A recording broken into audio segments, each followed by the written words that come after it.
Welcome to the Revenue Builders Podcast, a weekly show featuring B2B sales leaders and executives.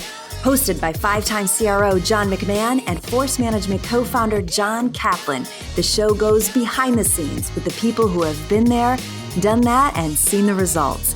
If you enjoy our content, please subscribe, rate, and review the show to help us reach more people. Revenue Builders is brought to you by Force Management.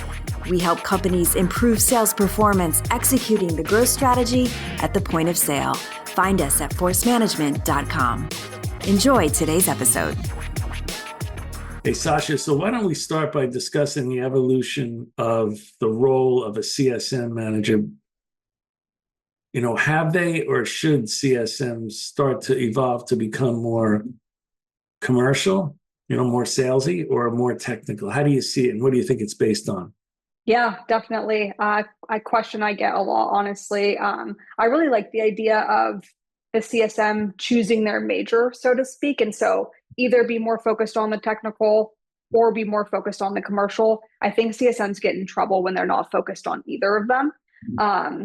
Regardless of the role, the number one priority is going to be focused on driving value realization and delivery for the customer. In terms of, are they focused more commercially or are they focused more on the technical side?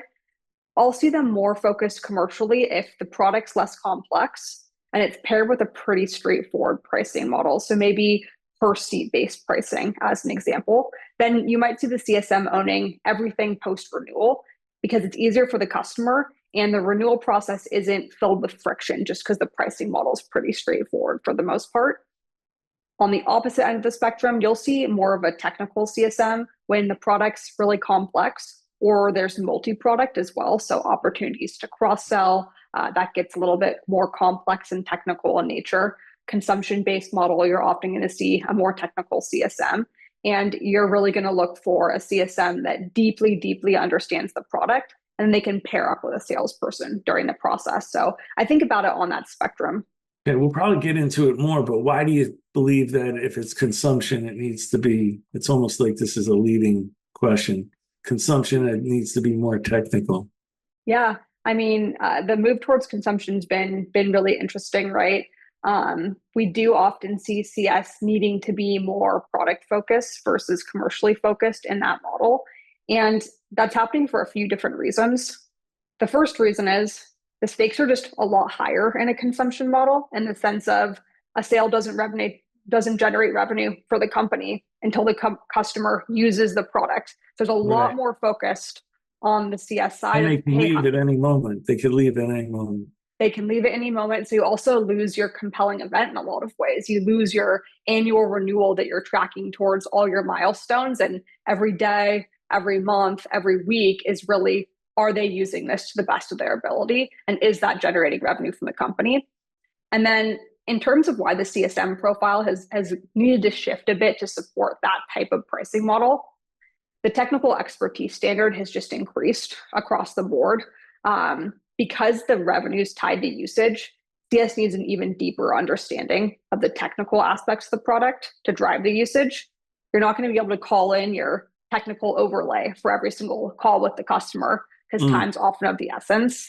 And then, consumption products are usually more technical in general. And the last thing I'd say on it is just there's way more data availability in a consumption model, which is awesome if you're a customer success manager. But the product usage insights require just much deeper technical knowledge. Because there's so much more data available, you need to hire someone that has a technical background and is able to kind of like look at all this data, analyze this data, and then be able to provide actionable insights for the customer based on what they're seeing in their specific instance. And I've just found that you typically need someone with a more technical skill set to be able to do that. But if both products, so let me make sure that I understand this. So if there's two products kind of similar, but one is based upon a subscription pricing, one's based upon consumption pricing, why do I need somebody that's more technical if it's consumption? Mainly because you have to be right on top of their implementation of the product? Is that why? Whereas subscription, I still have more time and I could be a little more commercially or salesy? Yeah, I think it's a couple different things, but on the consumption piece, I think your ability to understand how healthy the customer is becomes a lot more complicated than it is in your typical subscription model, just because what is usage? What is good usage in a consumption model? That can be really different across your different customers. And so you're kind of your typical, here's my product usage score and like how well are you using the product? That becomes a lot more nuanced in a consumption model. And so that's like often why you need somebody that's able to really be able to ingest a lot of data and be able to understand it on the consumption side. That's probably, if I had to like look at those two dimensions, that's probably the main difference. Yeah. Just, and one more on that. Why do you think I have more data? Let's say it's the same product, but one is subscription based and one is consumption based. Why do I have more data if it's consumption based than subscription based? Yeah, I think when you think about having more data, it's also just the sense of like, when you think about usage in general, when I've seen usage models for your typical subscription lifecycle, you might look at it on a daily basis, but usually you're trying to kind of average the usage over a 3 or 6 month time horizon. Gotcha. And in a consumption model, because you don't really have that compelling event of, hey, your renewal's up in 365 days, it's a lot harder to normalize that data over a time horizon. And so being able to understand it more on a weekly basis, more on a daily basis becomes a lot more of a requirement. Yeah, almost real time. You're looking at real time data. And if you see something that triggers some sort of a negative event, then you want to be right on top of it. Gotcha. Exactly. Makes sense. Yeah. And I I'm could glad see you clarified that. That was good. And I could see for me, sitting in the seat of a customer or consumer, I would want to interact with people that could give me insights on how I'm using the product. I mean, before consumption, that was always it still is, but it's a big desire for a customer to say, if you can give me actionable insights to how I could use your product more effectively, that's a massive value to a customer. One of the things I'm thinking about is the data that you talked about.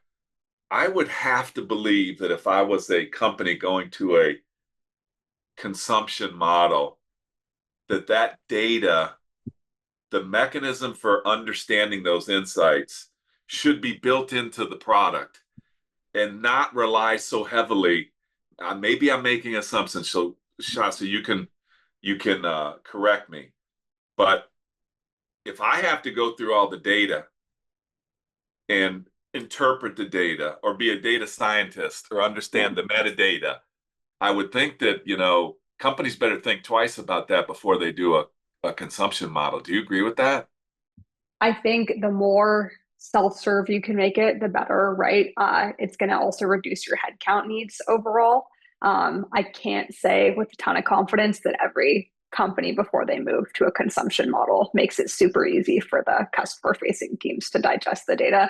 I can't even say that about subscription companies. I think a lot of the time you look at usage data for subscription companies and you open it and you're like, whoa, there's like 200 data points here. How am I supposed to make sense of this? There's no shortage of data in anybody's company today, typically. So I think that's a really, really good point. Heads up. Thank you for clarifying that. Absolutely. Well, just going back, because we went pretty fast into this discussion, but if we just go back in the bigger picture, since John and I have been selling software, first there was perpetual software where licensing, where the customer owned the software for life. And then you went to subscription, which originally started like monthly subscriptions, but really grew to be annual subscriptions. And now you have consumptions. So just at a high level, can you describe a little bit of how you've seen the CSM change over the course of those 3 distinct licensing models? Yeah, absolutely. And it's still evolving today. But when I flash back, to perpetual licensing, CS was pretty much customer service, pretty much support. Hey, this thing isn't working how it's supposed to be working. Let me call someone. I'm probably not going to talk to that person again. Realistically speaking, it's probably ticketing-based system. And so there's no ongoing relationship in that model. In the move to subscription and then, now consumption as well, being able to renew a customer has just become way more critical. The upfront cost to acquire them has increased a lot from perpetual licensing. And so customers really need a trusted kind of business partner. And so the CS team has needed to really evolve from kind of your pick up the phone, call support mentality to that trusted advisor. And what that really means is this is a true business partner that you as the customer, this person really understands your business in and out. They understand your business goals. They understand how things work at your company. And then of course, they also understand the software that they're servicing really well. And they're able to pair those two things together too, in your best case, to prescribe those solutions, to prescribe those best practices, to be able to look at how you're using it and saying like, hey, if you did it this way, you could gain this much more efficiency from the software. And that's really what customers are looking for in a great customer success manager. And if you're able to do all of that and drive value, it should inherently lead to your retention being high, your expansion numbers being high as well. And so really focusing on the value realization is inherently going to get you those outcomes you're driving towards. So it's been interesting. I mean, CS has definitely shifted from being seen as more of a cost center, typical customer support, to part of the revenue organization and part of a key linchpin in the revenue engine. Okay, so I wish that more CEOs saw it that way. In your experience, like how many CEOs do you think are actually starting to look at CS as a potential revenue generating operation versus, oh, I got to add another CSM, it's going to cost me X amount of dollars and I don't get anything in return for that?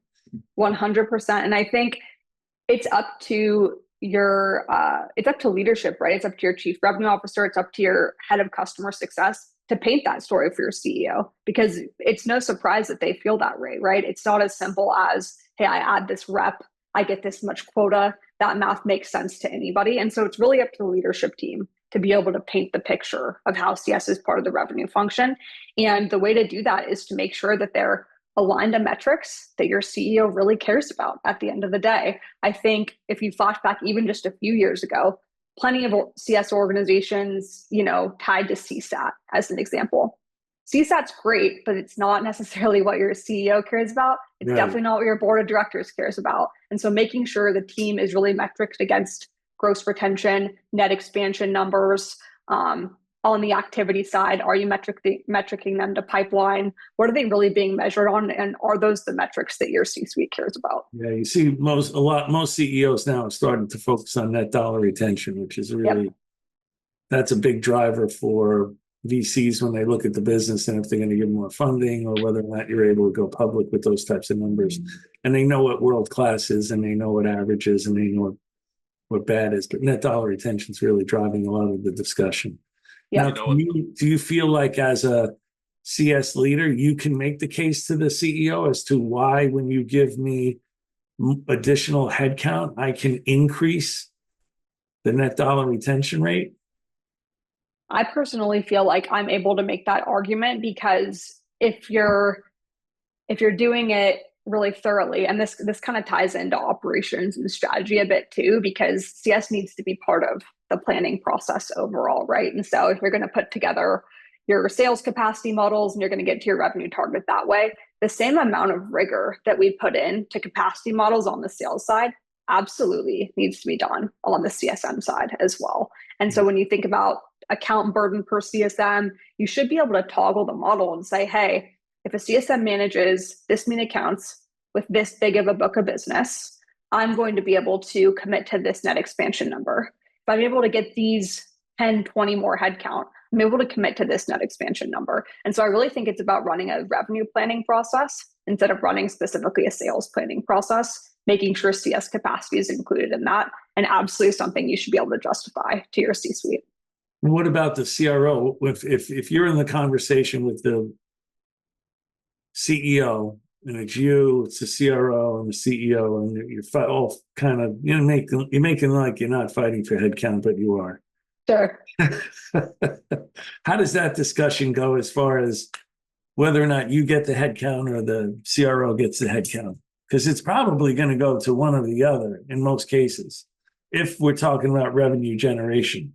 Yeah. You mean, does it go to essentially quota carrying sales rep or does it go to the CS side? Correct. Yeah. Yeah. I think with those types of conversations, hopefully it's not the first time you've had the conversation with the CRO about how headcount should be allocated. But I really do think it goes down to, can you prove that by adding headcount, you were able to move the metrics that were the most meaningful for the company? If you can't prove that, you're definitely not going to win that battle. Same thing goes on the sales side. If you And how add, can you prove that though? If you say that, and I'm, let's say, an ignorant CRO, yeah, I would say no. That's because my salespeople are doing a really good job. It's not because you're doing a good job.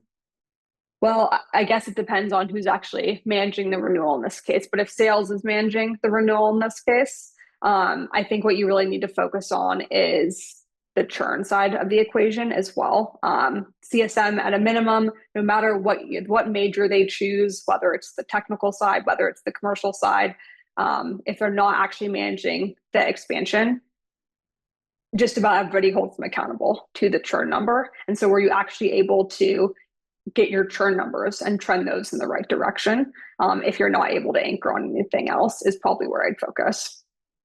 There's an age-old discussion. Sorry, Johnny. Well, this is a great discussion.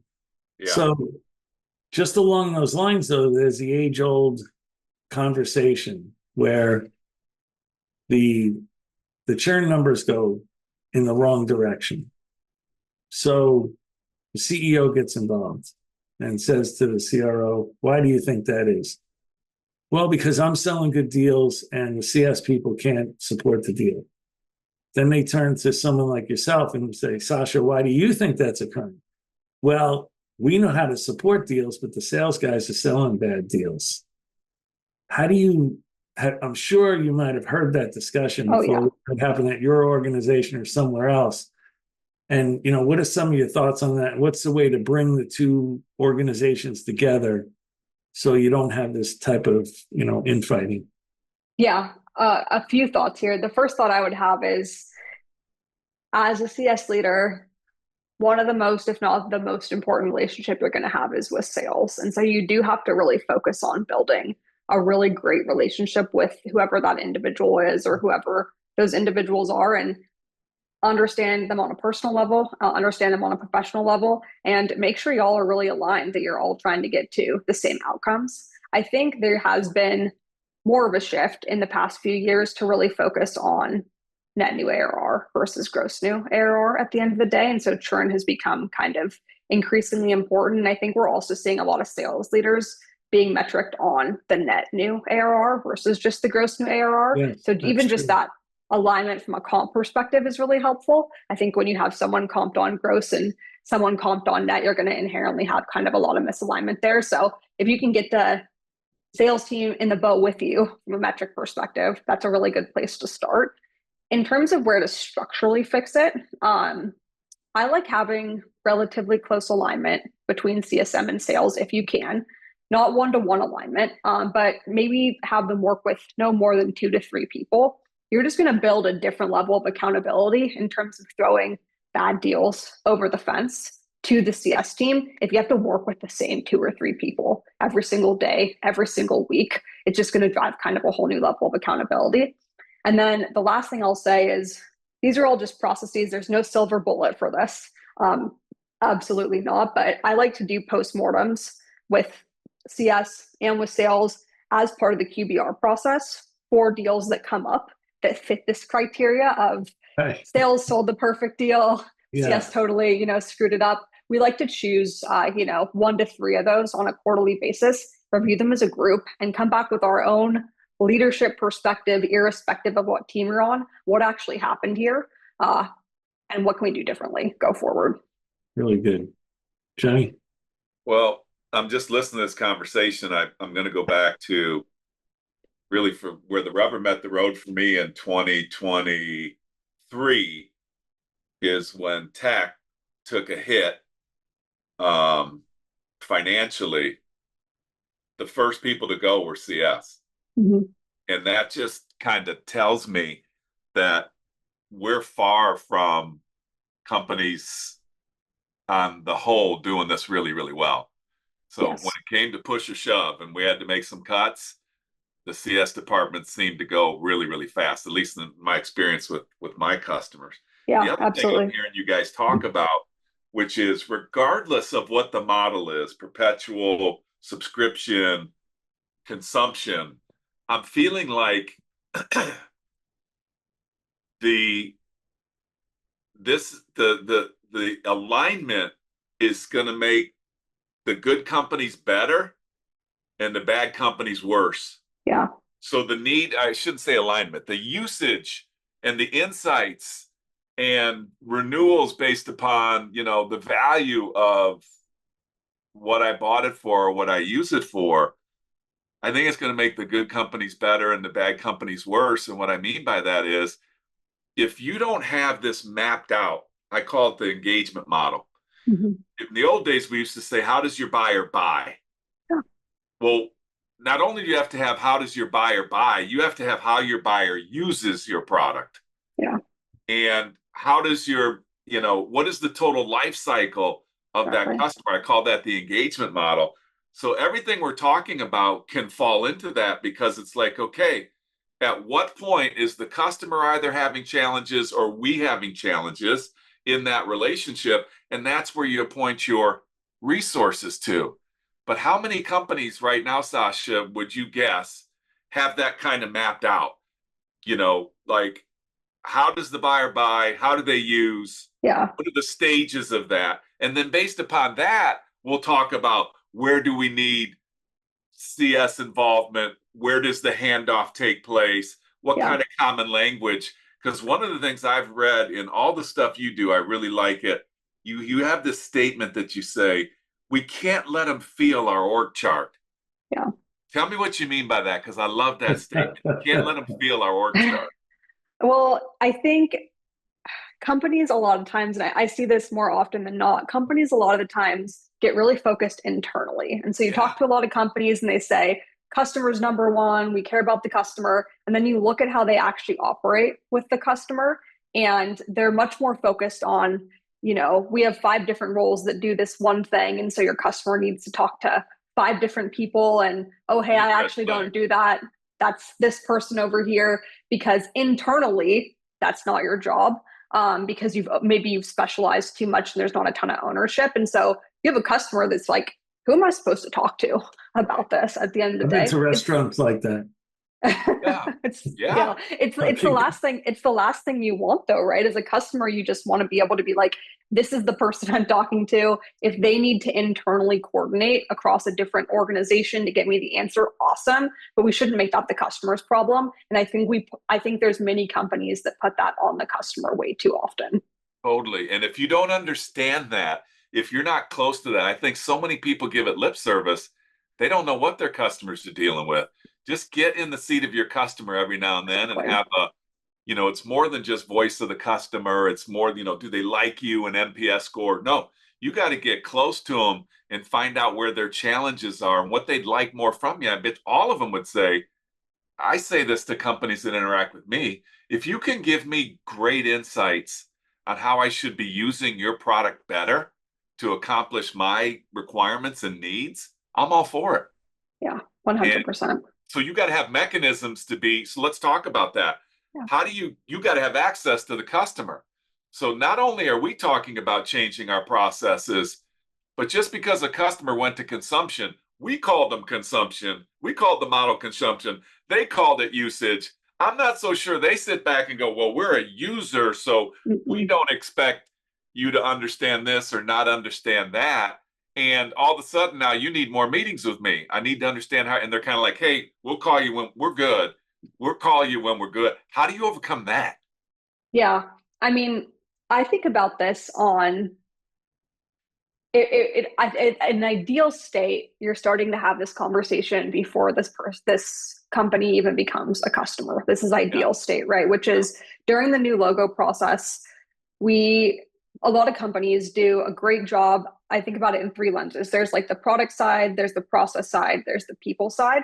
Yeah. Great at selling the product. Product's going to solve all your problems if you just sign, this quarter or this year.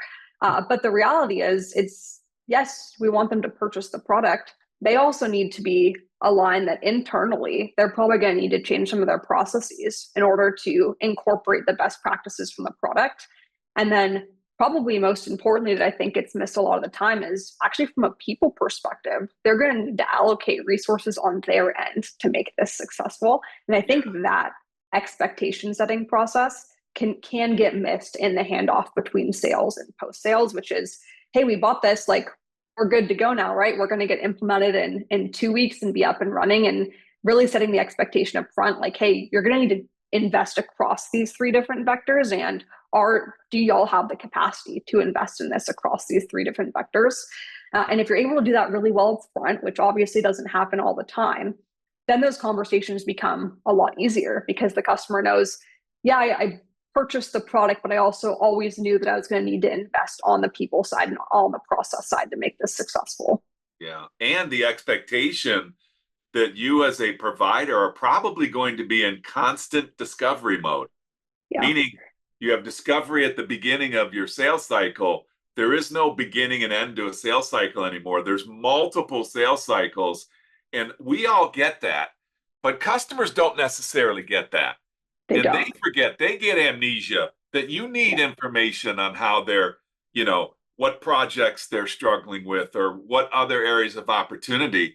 And so if you don't build that in, that's why I'm always leery when I look at an engagement model and I see like a handoff to CS. Totally. And I'm like, after the sale, I'm like, that ain't going to work today. Like if they're involved on the upfront, understanding the requirements, understanding how the customer is going to measure success, understanding what the customer is going to sign up to as far as communicating through QBRs or whatever, how we're going to exchange information. If that's not upfront, then you're going to have a tough time introducing the team later on in today's environment. And the team, your go-to-market team holistically, every time they get on the phone with the customer, they should be providing so much value for the customer. They don't mind. Your customer doesn't mind when you're calling them and asking them for more information, because they know you're going to do something impactful with that information. I think any customer would get frustrated if they feel like every time they show up for a QBR, they're just repeating their business priorities to you, and they're not seeing a difference in the level of service or the difference in the level of best practices they're getting. So really important the teams really show up and they're committed to every single call with the customer, proving the value out, making them want to get on the phone with you again. Yeah, one last thing here, Johnny, on this, like at Force Management, we're so big on this, is like, it's the common language of value creation and value capture for me. Mm-hmm. And it's got to include language like positive business outcomes, technical required capabilities, and how they're going to measure success. Because sometimes the people that are in the usage phase of these solutions, they get emotionally disconnected to what was the original purpose of why my company or even I signed up for it. If I was the user and I signed up for it and I made the purchase or what have you. So if you don't have that common language, customers will get amnesia, and this metric piece is the big one for me. Here's how you said you were measuring success. Now it's no longer, can you give us some metrics? It's now with these technologies that should be built into the product. So let me give you some metrics as it relates to how you've used the product, and then you can tell me what's happened on these projects or what have you. But you got to have that common language throughout, and it just has to be ongoing. If you don't have that, I think you're going to be, like you said, they're going to feel the weight of your org chart. Yeah. That's why tight handoffs are so important. If you don't understand it, there's a competitor sitting right there that understands it, and they're willing to take advantage of that opportunity. Right? Yeah. Yeah. Hey, just going back to when we were talking about alignment between sales and CS, I remember when we had Mark Roberge on, who was the original CRO at HubSpot, and that situation happened where there was the finger pointing, and Brian Halligan was the CEO, and he gave it all to Mark as the CRO, said, here, you can have both. That'll fix it. And it did. So what he did is he built compensation plans that essentially put both organizations on the same team. Mm-hmm. Whether you were upselling or you were attriting, both organizations were feeling the pain or, making some more money. And then what he did, because at that time it was all inside sales, he went and literally moved the desks He moved the desks of the CSM people and aligned it perfectly with their counterparts, so they were face to face with each other every day. When they came to work, I love that. almost they couldn't hide. They had Yeah. to work together. So, And he changed the comp models. yeah, I said that. Yeah. So What last thing on this one, Johnny, is the CRO. I just want to. this is great. We got a lot of CROs that are listening, and I often, when I'm asking in my discovery, what I do for a living, I'm like, hey, do you own, what part of the engagement model do you own? And then there's always this, yeah, I don't own that, or yet. They'll be like, yeah, I don't own that yet. Almost like it's failing and I don't own it, but I'm gonna. And then sometimes I play along and I'm say, okay, well, what happens when you get it? What are you going to do with it? And I just find that, the typical go-to-market on discovery, providing solutions, holding on to the relationship, and then handing it off to this technical team. If you have that mentality and you don't have experience of driving an organization that has that tight alignment, be careful what you ask for, because it's probably going to be taken away from you if you're not driving those metrics. We're seeing more CROs too come up that have, full customer journey experience, I think, as well, just because of exactly what you mentioned. Yeah. Now, Sasha, talk a little bit about, I think you hinted at it earlier in the discussion. Can you talk a little bit about pros and cons of like specializing in CS? Can you tie them to, almost like Mark did, tie them to certain accounts, or specialize by product? Or can you talk a little bit about the pros and cons of doing things like that? Yeah, let's talk about specialization overall, because there's lots of different vectors you can specialize across, right? So you can specialize by role, breakout support, breakout implementation services. You can specialize obviously by size, and you can also specialize by industry. My word of caution on this is don't over specialize or specialize too early, just because it does drive more complexity in your go-to-market motion, and you want to make sure you're ready to take on the extra complexity. Now, the extra complexity should breed more efficiency for you overall, right? I think, if we think about breaking out by different functions for customer success as an example, you usually decide to do that based on scale of revenue. And that's the same for deciding to organize by segment, and the same as for industry as well. And at some point, in the sales journey, we decided it would make sense to break out a prospecting function, because that's more efficient. We're going to get more revenue from breaking out the prospecting function. And so similar with CS, it should drive more efficiency if you, for instance, break out your onboarding function from kind of your core CSM function, if you break out support from your kind of core CSM function. And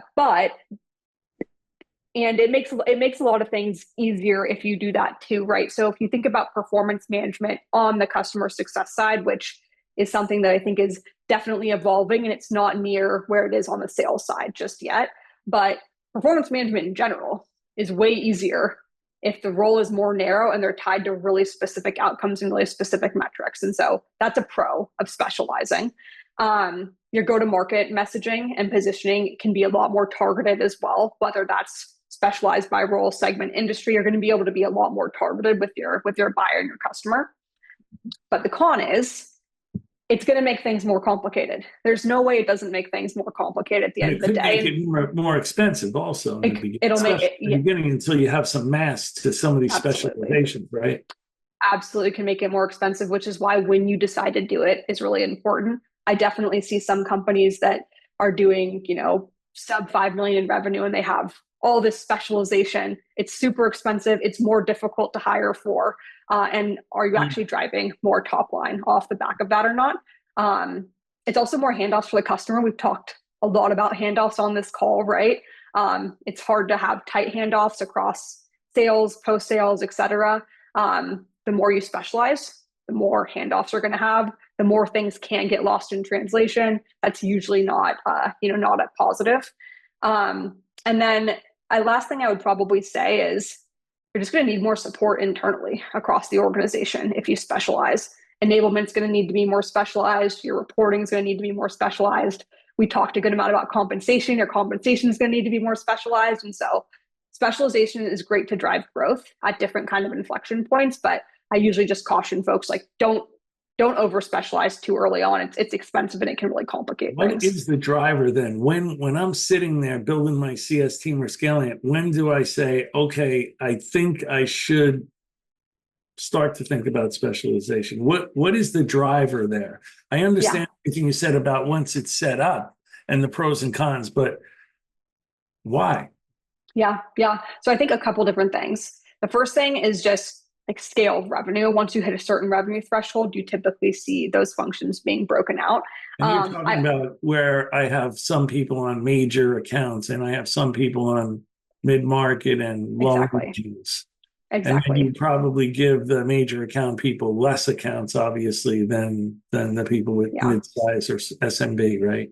Yeah, and so it happens organically in that way. And I also think at the beginning of your journey, you're like, I want to get a customer in the door, and then I want to be able to pass it to someone, and they're just going to figure out how to get this customer up and running. We're not sure exactly what needs to happen to get them up and running. They're going to need to do a little bit of onboarding, a little bit of support, ongoing value realization, like just figure out what we need as a company to make customers successful. And you need to do that with a good amount of customers for, at least, some period of time before you're even ready to specialize. Otherwise, you don't actually have the playbook in place to be able to specialize. And so once you get to that critical mass where, you're talking to your CSM and ask them, how are things going? And they're like, well, I'm onboarding 20 customers, but I'm actually assigned, 150 customers. And I'm also doing support for those 150 customers. And I'm also doing the renewal expansion.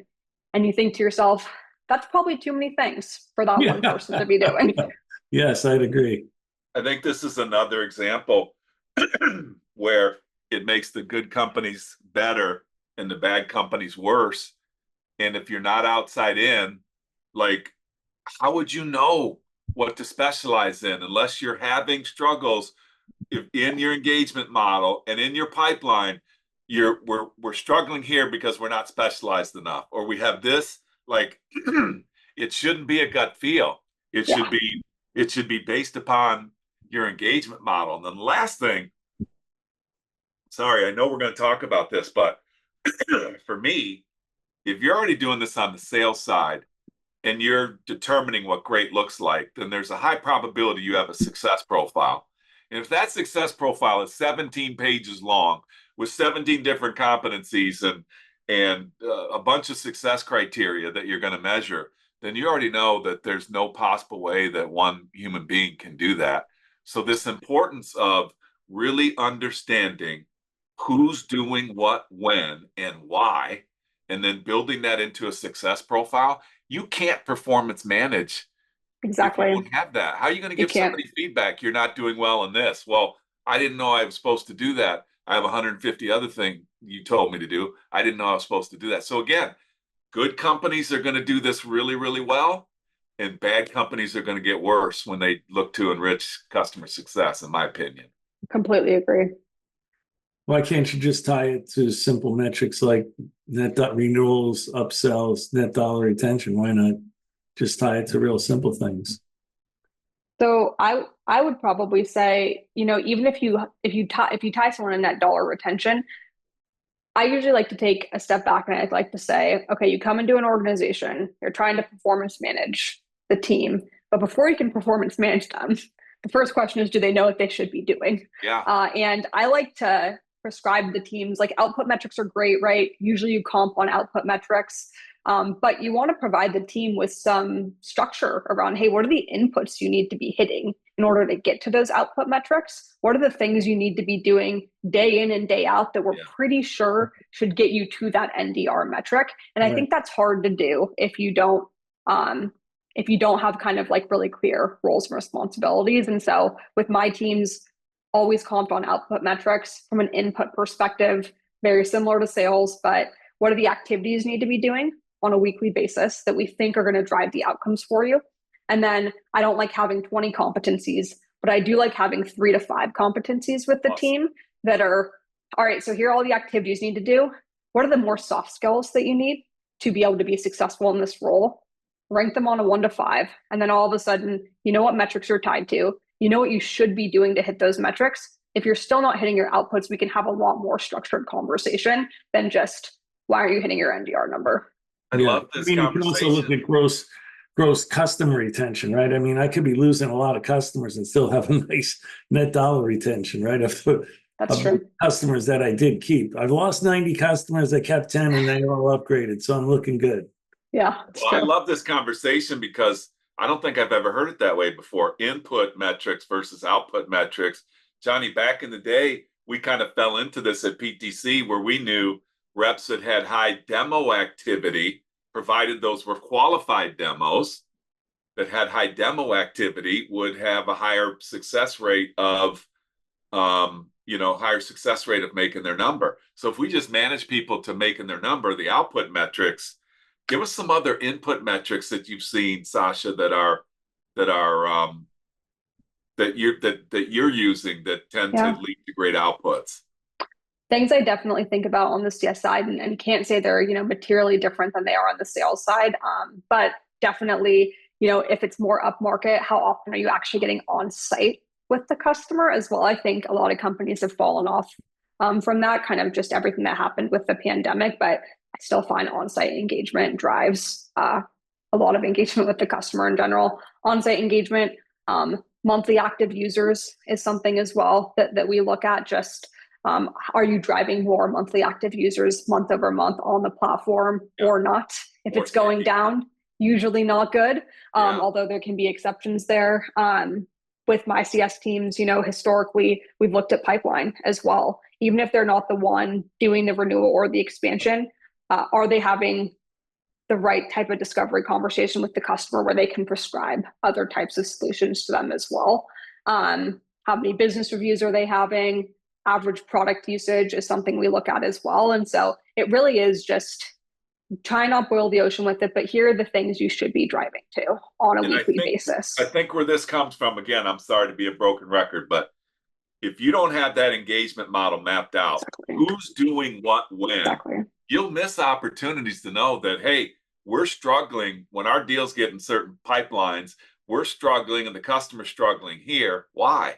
And if you're just managing output metrics and you have to go back and look at that, then you're making up missed quarters, no doubt. It makes it really hard to diagnose the business, because what ends up happening is you're missing your gross dollar retention number, as an example. And you sit down and you talk to the CSM and you ask them why is that? And they don't know, because they're onboarding customers for part of the time and they're doing renewals for part of the time and they're doing support for part of the time. And so you can't isolate it, versus when you have it by function, it's a lot easier to isolate and say, we have a time to value problem. You should be able to get up and running in 4 months and you're getting up and running in 6 months. That's where we really need to focus from a funnel perspective. Let's talk along those lines of specialization and consumption. And in the last couple of years, have you found that really changes your hiring profile when you're looking at those two factors, specialization and consumption? Yeah, so I think specialization in general, regardless of what vector you specialize against, is going to change your hiring profile. It's going to make it more narrow in a lot of ways. And so when you're smaller, you can kind of hire on the CS side, jack of all trades person, like we talked about, like throw it over the fence. They're just going to figure it out. You're just trying to hire someone with a growth mindset that can just figure stuff out when you pass it over. They might not necessarily have a ton of historical CS specific experience. As you specialize, you need to narrow that hiring profile, because if you're looking, even if you're specialized by segment, if you're looking at enterprise, you probably want someone with more enterprise experience, generally speaking. If you're looking on the CS kind of realm of things, if all of a sudden now you have a services team and a support team and a CSM team and maybe even an account management team as well, you're going to want to hire to those specific functions. And so on the services side, or more on the technical side in general, probably want to hire someone that either has industry experience that's really relevant, so they can talk the language of the buyer when they're on the phone with them, or just someone that has the same type of technical experience. And so lots of pros to specialization definitely can make hiring a bit more challenging as well, because your profile is a lot more narrow. And if you're not very big, it could be harder to recruit people. And you haven't seen a lot of people with specialization, and definitely haven't seen a lot of people that have managed consumption. So you're also kind of taking a leap of faith that they can get there also. Exactly. Yeah. Well, I believe that what we're talking about here for me is standardizing the process, specialize / customize the language of the customer. Mm-hmm. You have to be relevant for the customer. And if there's different processes in the area of specialization, then fine. But I think companies that try to do this too heavily wind up exactly where you guys are talking about. You're going to have open headcount because you're not going to be able to find the people. And then they don't exist. They don't exist. And you have to be the one that breaks the ground that says, it's like the old days, the hunters and the zoologists. You go try to find a zoologist is harder, they can tell you everything about the bear, but it's harder to find a zoologist than it is to find a hunter that can shoot the bear. Well, all you got to teach the hunter is about the bear. And if you hiring true hunters, and I'm probably not using the right, I'm not saying hunters versus, no, I'm not. You're starting to bury yourself here? No, I'm not saying, hunters versus farmers or that kind of stuff, but I'm real specific on this. I have this conversation weekly with CEOs, and I tell them, standardize the process, specialize the language. You have to help. You can teach them the language. No, I need somebody in this industry, in this vertical, in this. Okay, keep looking. You need to find somebody who can pull the trigger and teach them where the bear eats. They can shoot the bear. Right. That makes sense. Good point. Good analogy, Cap. Good analogy. I had to come back on it. Keep that. We're not going to cut that. I like that one, bro. Hunter versus zoologist. Yeah. Hey, Sasha, so, think about sales. That's a very performance-oriented culture, at least in most enterprise software companies. And now when you think about CS becoming more revenue generating, can you talk a little bit about how you can try to build more of a performance culture in CS? Yeah, absolutely. Performance culture, or just building a high performing team in general, it does start with and tie back to a lot of the things we've talked about so far, which is if you're a new leader and you're coming into an organization and you want to create a high performance culture, the first question you should be asking yourself is the team set up to be high performing? And what I mean by that is, does everybody understand what they should be doing every day? Right. Does everybody understand what outputs they're driving towards? Have you made it really clear at the leadership level? Here are the inputs you should be driving towards. And so you owe that to your teams, which is the framework for how you're successful in your role. Once you have that framework in place, and we talked about outputs and inputs, which is really how I think about it, then it's time to, then you have the lens to really look through and say who's performing and who's not, because now I've given them all the tools they need to perform. And so I've removed that variable of, hey, why isn't this person performing? Well, it's not because it's not clear. It must be for a different reason. And when I think about actually creating that culture, it's giving them that clarity on what good looks like at the end of the day. And then as leaders, just holding them accountable to that. Leaders are responsible for setting the tone, the pace, and the standard of the organization. Weak leaders lower the standard to meet performance, and then strong leaders are going to raise performance to meet the standards of the organization. Love that. I love that. Let's hire Sasha. Let's put that on the clip for this. Yeah, wow. When we advertise this podcast, this section, that's awesome. That was good. That was what, tone, you said? Tone?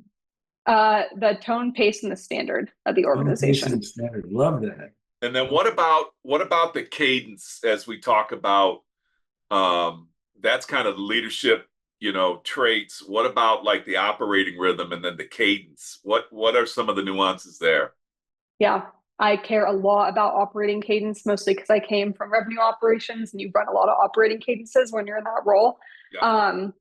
It's critical. And it's not something you see as standardized on the CS side of the house. And it's pretty much standardized in every sales culture at the end of the day. And so there's a big opportunity on the post-sales side to have more of an operating cadence. And it's critical for driving high-performing teams. The whole point of the operating cadence is a couple different things. Everyone should know what's expected on them, on what cadence too. And so as a CSM, you're not going into a renewal review with your manager and they're asking about something random. You know exactly what they're going to ask because every week, every month, every quarter, I call that rock management. Yeah. Exactly. You know exactly what's expected of you. So no surprises. Like if you're not prepared, you're not prepared. It's not because your manager is trying to blindside you. And then at the leadership level, it creates a really great system for you to understand what's happening in your business. If your CEO stopped you in the hallway and said, how are things going? Would you be able to give them the 30-second, 1-minute elevator pitch on what's happening in your business? You need a strong operating cadence to be able to effectively do that. What it is, for what I've seen it for CS, nothing crazy, not like so dissimilar from sales, but it's really weekly forecast reviews. So reviewing all the renewals this quarter, next quarter.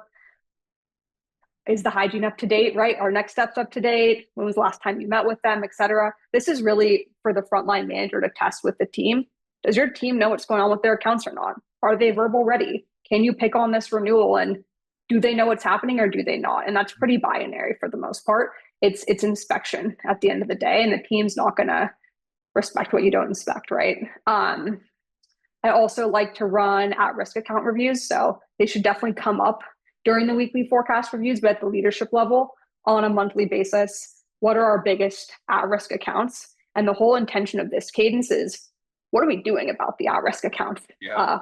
Yes, why are they at risk? But what are the 3, 4, 5 mitigation strategies we can run with this customer to mitigate this risk? And then more importantly, make sure they're not at risk again next year.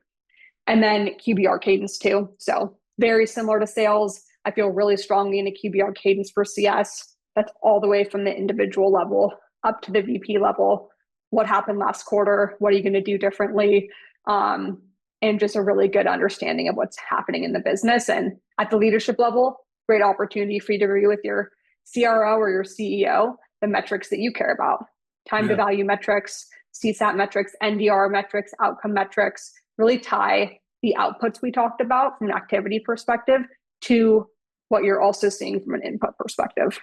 And in your experience, you were always involved in the sales QBRs as a team with your team sitting in? Yes, that's correct. Especially on account reviews? Yeah. Especially. Wow, Sasha, what did we leave out? Johnny, what did we leave out? Well, this last piece here, we didn't leave it out. I just want to highlight what Sasha said. It's like if you want one of these roles in CS in today's environment, you better know how to communicate up. And because I don't think companies have enough insight to what's going on in CS, at least yet. And I think that operating rhythm, that cadence, is also visibility up. It's visibility throughout, but it's also visibility up. And I think the real smart CS leaders are doing that constantly. Somebody comes and says, what is the value of your organization? I mean, like you said verbal ready. I love that. I call it audible ready. It's the same thing. And that the only way you're going to have that is to have an operating rhythm or a cadence that includes those people. How many CEOs are listening right now that are actually in that level of detail, somewhere involved in an operating rhythm, or CROs in an operating rhythm where they actually are not only gaining insight, but let's say most at-risk accounts, there should be executive levels that are helping in some of those accounts. And I see it on the sales side for sure. It's all hands on deck on the CS side, and then we wonder why a big account doesn't renew. It shouldn't be a shock to anybody. Yeah, it's absolutely true. And as a CS leader, you're responsible for owning the narrative with your C-suite, with your customers, with your board about what's happening in the business. And if you don't own the narrative, somebody else is going to own it for you. Yeah, that's true. Another clip. She killed it, Johnny. Sasha, you killed it. So true. She killed it. You killed it. Sasha, what did we leave out? Anything? I just looked through it. I think we got everything. Yeah. Wow. That was fun. Sasha, you are a freaking powerhouse. That was a great discussion. That was fantastic. I felt like it was 5 minutes and we learned a lot. So thank you so much. Yeah, Kathy, that was really you want fun. to add? I just think this is one of the most relevant, timely discussions that we've ever had, and especially on this topic. I think you crushed it. I think you gave our audience really, really golden nuggets. So thank you for taking the time to come on board. Yeah, great to meet you both. Thanks for listening to today's episode. Be sure to check us out at forcemanagement.com.